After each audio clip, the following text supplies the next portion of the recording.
5,000. Yeah. So the more money you make, the more money tax you're gonna pay.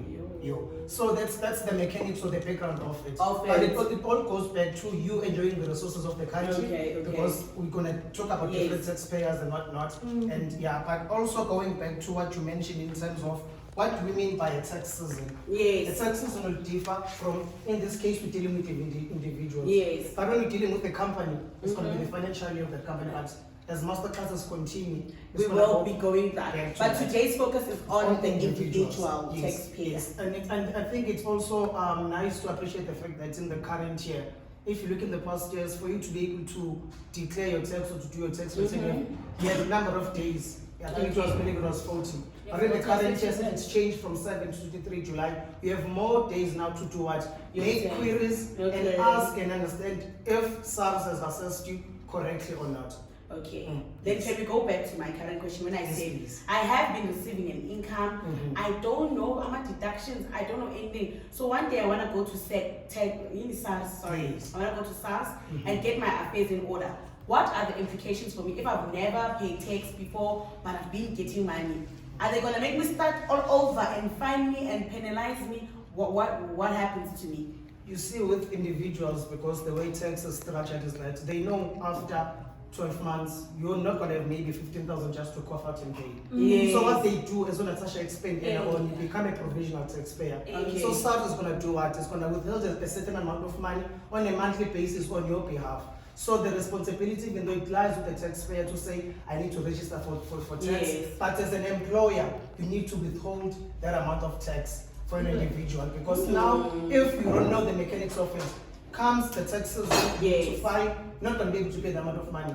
But if now you're a provisional taxpayer, you're employed, your employer must file your tax number, so you need to go and register with SARS. Whether via online, which most things are online now, going to a branch is just, I don't think it's worthwhile. But sometimes those online things are really troublesome. Yeah, they are, because remember, most of the time, most of our parents will get SMSs saying that you have a refund due. Yes. Then they will click on that link, being scammed. So this is why it's very important that you know that you're working with a different channel or the proper channel to tax itself. But going back to making it simple as much as possible. If you're employed, you're gonna get taxed as a provisional taxpayer. But if you have your own business or you're running your own practice on your own, you're gonna be a non-provisional taxpayer, meaning that you need to do what? Pay tax on your own basis. So I'm not sure if I'm being too technical, but I think that's the gist of it in a sense of the term. Because the responsibility lies with the taxpayer per se, but the employer as well. Because if I get a job at Pick and Pay, they're going to ask me for my tax number. Yes. Because they need to do what? Withhold the provisional tax. Tax. Yes. Okay. Exactly. Understandable. And Natasha. In my introduced a very good conversation. Yeah. There are provisional taxpayers and there are non-provisional taxpayers. Yes. For non-provisional taxpayers, usually employment income because withholder or payee. There's a withholding. Imali yabanjwa every month uyayibona the deduction that tax on your payslip every single time. Their tax season is ending on the 23rd of October. Non-provisional taxpayers, where it takes to be withhold the employer on the 23rd of October, it is closing. So we have about 3 months for people to account for their taxes when they're non-provisional taxpayers. Provisional taxpayers, we're still gonna go deep into the profiles. And I think this whole session, Sims, I said this, we need to just sit down and explain the different types of profiles of taxpayers and the flow of money and the obligation. Exactly. Non-provisional taxpayers, their tax season is ending 24th of January. And they contribute every 6 months in the tax year. You have to go to SARS and declare your provisional submissions, which then helps you manage the liability holistically. Can we break? Okay, this is a very important conversation. Can we break down the person paying tax? Yes. Every month, 15,000 every month. Yes. Who says X company, you know every month but then takes you 2,000, right? You know your numbers when it comes to tax. Then there's other people that are contractual workers, right? Yes. Ne? Yes. And then there's freelancers. Yes. So can we break down each profile of that person? A freelancer, they get a job but then 60,000, ne? Then they don't work for 3 months. They get another freelancing gig but then 90,000. They get another gig after 75 months. it makes 150,000. So how does each of the, how do you break down each of these profile when it comes to tax? Okay, Sims, when it comes to the profile of the profile in terms of income, when it comes to a taxpayer, it is driven by the contracts of money that you make. I say to everyone to do so, Labo have you know this, we are all running businesses when I Sims. Hear me out where I'm taking this conversation. We're all running businesses. An employment contract is a business arrangement. You are selling your time to your employers. But then the employment contract, and if your income stream is for employment, there is employment income and there's nothing else. Full-time contract, you are a provisional taxpayer when you only have employment income.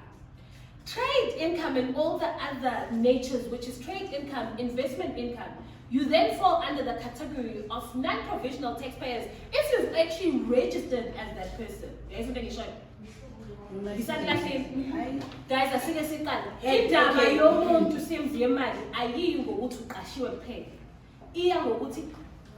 what sources of income do you earn in a year? But Natasha, that's why I need to be like you know this tax that you are speaking to people that want tax explained to them like a 5-year-old. That's why in New Zealand, example, very simple.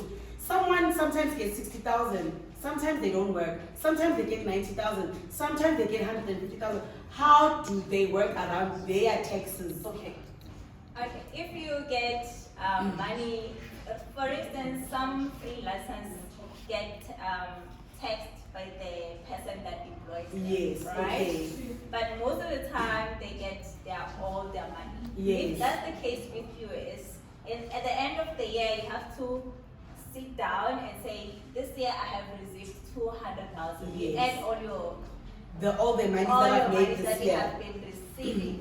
And in that case, because you're a freelancer, you have an option to also minus your transport cost, minus any deduction related to the work that you are doing. If you're buying equipment like you're a cameraman, for instance, then those kind of expenses you can be able to deduct them.